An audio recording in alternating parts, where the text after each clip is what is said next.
Hey guys, and welcome back to Tech Girl Brianna. I make videos on Tuesdays, everything related to technology. So before we get started, if you can just thumbs up this video, it'll let me know if I'm doing a good job or not. And also, if you could please subscribe, that will really make my day. Okay, let's get started. So today I'm going to be talking about 5 women that are the most influential in the tech industry. These are 5 women that I look up to anytime I am struggling with technology or I just want to have a role model of some sort.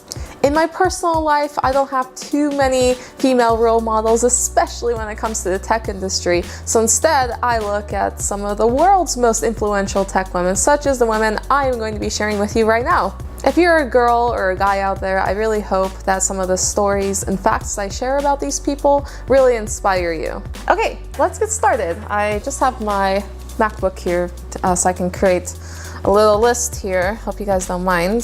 Because otherwise I just start rambling on and next thing you know, I'll be talking about potatoes. So yeah, having my computer with like little bullet points, kind of like if I were giving a speech or presentation, really seems to help me a lot. So the first woman is Sheryl Sandberg. She is the COO of Facebook and Leanin.org. You may also know her as the famous best-selling author as the book Leanin, Work, Women and a Will to Lead. In that book, she expresses a lot of feminism and sexism that goes on in the workplace. So this is a good book to read for those of you that are currently experiencing this or has dealt with this or are afraid of dealing with it. And she also talks about the societal pressures between the gender inequalities in this world. I mean, right now, she has a net worth in stocks of $1 billion USD.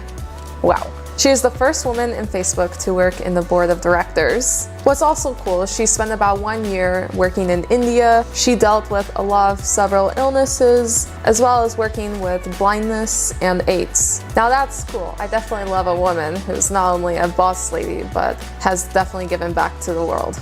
Wow, isn't she cool? She graduated from Harvard with a degree in economics. After joining the company, she quickly found a way on how to make Facebook profitable. The next woman is Susan Wojcicki. She is the CEO of YouTube, which is the platform we're currently on right now, so that's pretty cool. She has a bachelor's degree in history and literature from Harvard. In 1999, she joined Google as their first marketing manager. She eventually worked her way up to the vice president of commerce and advertising.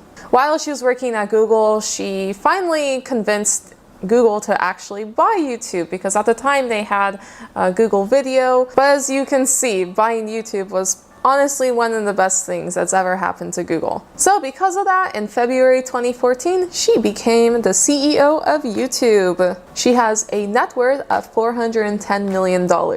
Even at such an early age, she was definitely a genius. When she was only 11 years old, her very first business was being a door-to-door sales girl selling spice ropes. Not really sure what spice ropes are, but she's definitely had the business mind basically her whole life. She knows how to get what she wants. She doesn't wait for opportunities. She just goes and gets them.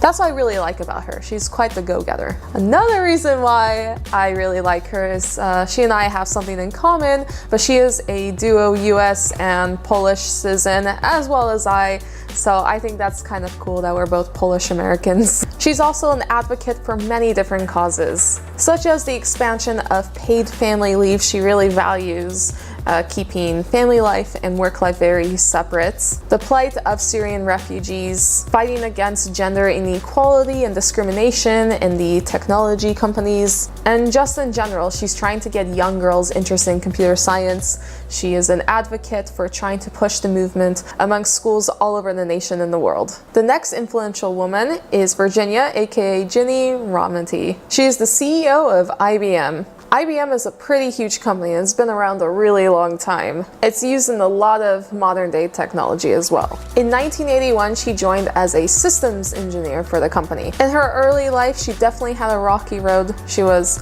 fend to be for herself, but despite all of that, she graduated with a computer science degree and an electrical engineering degree from Northwestern University. She is the very first woman to be the CEO of IBM. Her story is quite inspiring because it just proves that you don't need to go to Harvard or Stanford to be an influential woman. And also, she came from a rocky past. Her father left her when she was a teenager, and she came from a large family, and her mother was working several jobs to support her and her family. So, sometimes things happen in life, but she made it happen. She made her dreams come true despite whatever curveball life threw at her. The fourth person is Meg Whitman. She was the CEO of HP, but she actually resigned a few months ago. She's a graduate from Princeton University and the Harvard Business School. In the 1980s, she was the vice president of strategic planning at the Walt Disney Company. In the 90s, she worked for Hasbro, DreamWorks, and a few other companies. At one point, she was even the president and the CEO of eBay. So she's definitely been around to a lot of really big companies. She has been cited by the New York Times to be the first woman to become the first woman US president.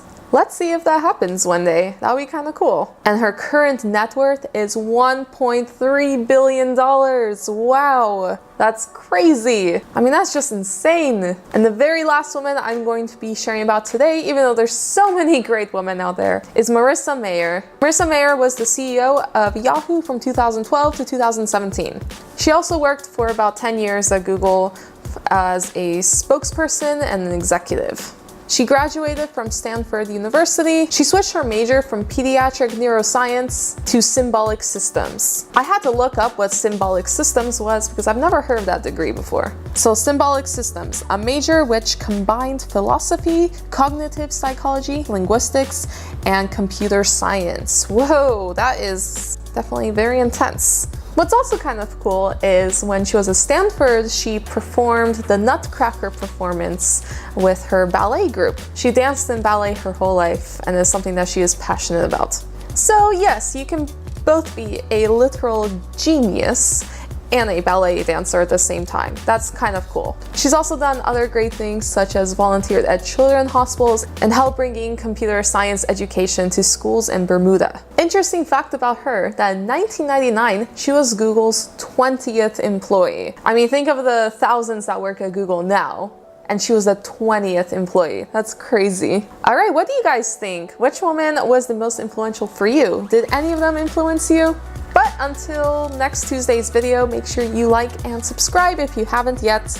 If you have, then thank you. If you liked this video, I have some other videos that I think you may find interesting that you should probably see in the sidebar. Not sure which way that is, depending the way this video is edited. And yeah, tune back next week. But until then, follow me on Instagram at TechGirlBrianna, and I will see you next time. Bye guys.